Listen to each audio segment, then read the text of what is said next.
Psychological types, Carl Gustav Jung. मान लीजिए दो लोग एक ही घटना देखते हैं। ऑफिस की मीटिंग में कोई व्यक्ति आपके काम की आलोचना कर देता है। पहला व्यक्ति तुरंत बाहर की परिस्थिति पर ध्यान देता है।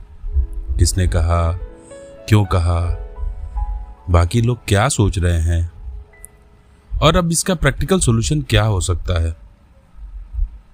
दूसरा व्यक्ति उसी घटना को अपने भीतर ले जाता है। वह सोचता है, इस बात ने मुझे इतना परेशान क्यों किया? क्या आलोचना सही थी? मेरे भीतर कौन सी असुरक्षा सक्रिय हो गई?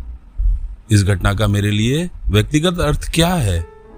घटना एक ही है, लेकिन दोनों ने उसे एक ही तरह से अनुभव नहीं किया। अब किसी तीसरे व्यक्ति को देखिए।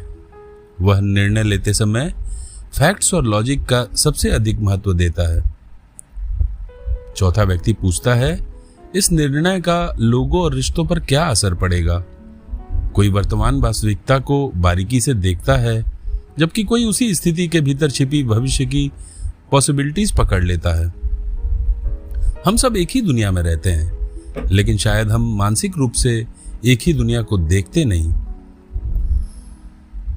कार्ल गुस्ताव यंग की पुस्तक साइकोलॉजिकल टाइप्स इसी समस्या को समझने का प्रयास है। यह पुस्तक केवल इतना नहीं पूछती कि आप इंट्रोवर्ट हैं या एक्सट्रोवर्ट। यंग का प्रश्न इससे कहीं अधिक गंभीर है। मनुष्य वास्तविकता को अलग अलग तरीके से क्यों देखते हैं? एक ही विचार किसी व्यक्ति को सत्य और दूसरे को गलत क्यों दिखाई देता है? किसी के लिए लॉजिक सबसे निर्णायक होता है, तो किसी के लिए वैल्यूज और रिलेशनशिप्स क्यों? और हमारी सबसे विकसित मानसिक क्षमता के पीछे कौन सा ऐसा पक्ष छिपा रहता है जिसे हम स्वयं भी ठीक से नहीं जानते? 1921 में प्रकाशित यह पुस्तक आधुनिक पर्सनालिटी टेस्ट की सामान्य गाइड नहीं है। यंग मनुष्यों को कुछ छोटे बॉक्सेस में बंद करने नहीं निकले थे।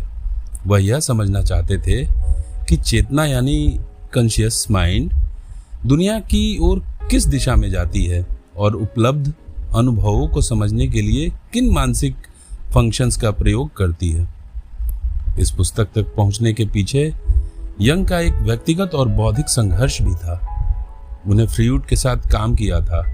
फ्रीउड मनुष्य के व्यवहार को समझने में दबाई गई इच्छाओं, विशेषकर सेक्सुअल इंस्टिंक्ट को बहुत महत्व देते थे।